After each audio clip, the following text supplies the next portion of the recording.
lance da Irmandade, né? A história que meio que une vocês. Qual que é a história, então? A sua, né? Quando você sai e você começa a ser perseguido. E você? A minha foi 2010, quando eu tava com a minha esposa lá, dando curso de cabala, tudo. E a galera chamou a gente pra, pô, vocês querem conhecer o templo e tal? Eu vou dar uns spoilers aqui, porque é o seguinte, a gente não conhecia, na época a gente não sabia todos os meandros da história, a gente foi descobrir depois, com um cara que foi jurado de morte, fugiu pra São Paulo, e aí o cara contou todo o background, né? Então eu já vou dar com spoiler a história. Né? Ele falou, não, você pega lá e vai de táxi e tal, que tem lá na Barra, tem um templo enorme e tal, não sei o quê. Eu falei, beleza. Aí eu tava com a Priscila, e a gente foi lá no endereço que chegou e tal. Quando a gente foi abrir a porta do que era lá, tipo, atende uma mulher de baby doll, assim, toda produzida, já sensualizada e tal. Só que minha esposa abriu a porta, ela já tava levando cookie, umas coisas assim, ela olhou, a mulher olhou pra ele, saiu, putaraça, fechou a porta, entrou. Ele tá acompanhado, não sei o que tá acontecendo? Era pra você ir sozinho? Eles não sabiam que eu tava com a minha esposa. Tá. Daí depois a gente descobriu qual é a loucura dos caras. Eles têm uns certos demônios lá dentro, eles só podiam encarnar se eles fossem concebidos no ritual, não sei o que lá, e queriam que eu engravidasse essa sacerdotisa pra nascer esse demônio, esse mago que ia ser cuidado pela seita. Caramba. Tá o nível das mortes. E aí que a gente tem as coincidências, tipo, a gente treinou Kung Fu desde criança, a gente chama Marcelo, a gente teve um treinamento em magia e tal, a gente tem um background muito parecido. Né? E depois a gente foi procurar outros caras, também eram Marcelos ou Marcelas, que também tem o mesmo protótipo. Depois eu descobri que esse núcleo específico do Filhos do Fogo, eles estão ligados ali à célula de Marte, né, de guerra.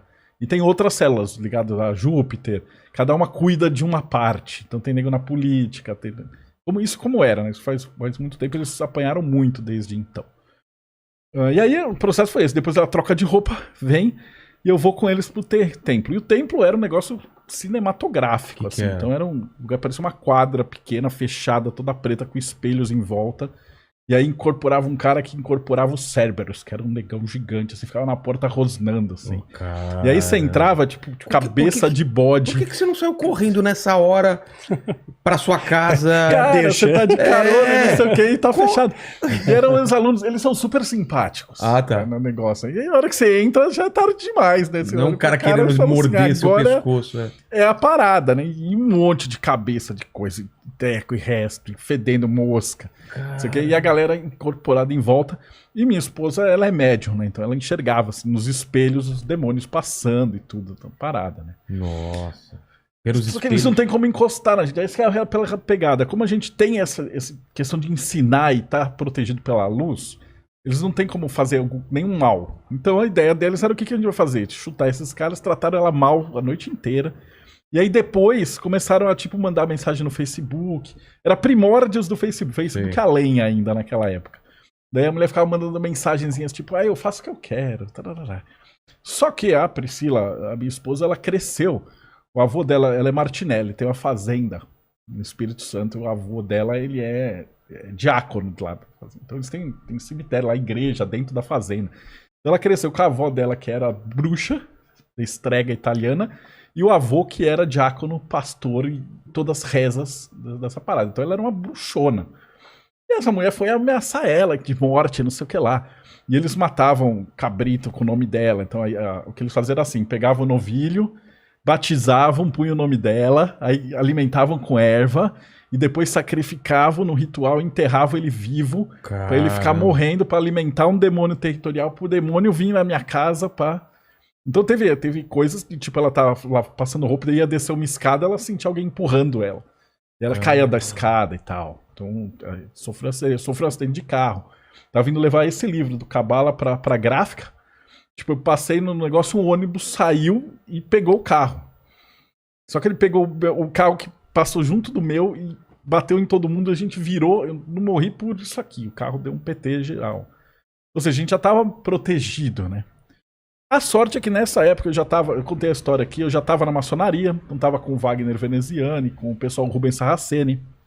E o colégio de magia do Rubens, da Umbanda Sagrada, ele tem uma egrégora de 7.777 magos. Então os caras são treinados em magia ainda. E aí esses caras estavam dando sustentação dentro da loja Madras. E aí, tipo, voltou. Quando voltou, aquilo que a gente discutiu no comecinho da live.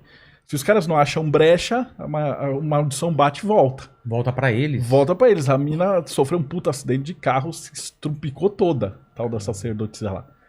E aí os caras além de morte, foi uma guerra espiritual fodida. Eles jogando demônios, e o pessoal do lado de cá, a gente trabalhava com anjos ou com entidades da Umbanda, né? E aí nessa entidade você tem uma galera que trabalha em conjunto, mas principalmente o pessoal da teurgia, né? Anjos. Depois a gente fala um pouquinho de como é que funciona trabalhar com anjo, porque o anjo você não manda, você pede. E você tem que merecer. Então você tem que estar puro e tal e fazendo esse trabalho. Só que qual que era o grande problema? Eles tinham uma quantidade enorme de escravos espirituais. E quando eles... Não dava pra fazer a rapa, tipo, vamos juntar uma galera de anjo e ir até lá e tirar o poder dos caras. Por quê? Se você matasse, destruísse ou capturasse todos esses demônios, aqueles caras escravizados iam continuar sendo escravizados. Só ia surgir outro demônio. Então o que a gente fez? Começou a provocar os caras na internet, era uma treta gigante, até humilhar os caras, brigar. Até que teve, por volta de 2012, quando já ia ter o fim do mundo e toda essa parada, os caras fizeram aquele ataque gigantesco com tudo que tinha daquele núcleo. Só que a gente já estava tudo preparado, ataque os terreiros, espiritual. Já estava tudo preparado com anjos e uma porrada de coisa, e eles teve uma batalha gigantesca, e eles capturaram e fizeram a rapa em todos aqueles condenados, entendeu? E levaram pra doutrinação. E aí aquele terreiro pifou.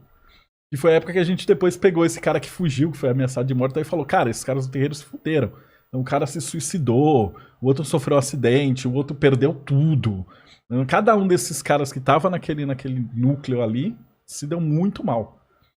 E aí a gente ficou esperto. Dentro da maçonaria a gente viu que, tipo, pô, cara, tinha bastante satanista lá dentro. E aí a gente começou a caçar um por um de dentro pra fora. Então, graças aí ao pai Rubens, toda a galera da magia da Umbanda Sagrada e tal, a gente começou a ver onde é que tinha foco de satanista fazendo merda ali e fomos limpando. Tanto que depois a maçonaria rachou, separou, teve treta, o grão-mestre dos caras foi pego fazendo abuso. Aí você tem, se você digitar Castelinho de Curitiba, os caras dando golpe. Então hoje esses caras fugiram e eles estão, tipo, na internet dando golpe. Então se você tiver aí, você que está escutando o podcast, você recebe uma chamada da maçonaria, tipo, junte-se a nós, preencha aqui, né, pague isso aqui. É golpe. E você vai ser enganado, vai ser roubado. Isso não é mais maçonaria. Então a maçonaria, pelo que a gente tem tentado fazer, tá limpa. Né? E um outro infiltrado palhaço que aparece lá, mas a maioria dos caras que estavam lá do mal mesmo já tá dentro dessas picaretagens. E aí essa foi a treta. E aí foram 2 anos ruins, assim, de tipo, tá acontecendo coisas, acontece acidente com o pai, com a mãe do nada, até que estoura dentro de casa. Então a gente tava lá reforçando proteção direto e tal. E aí você tem que estar dentro do bem, porque senão você deixa a brecha.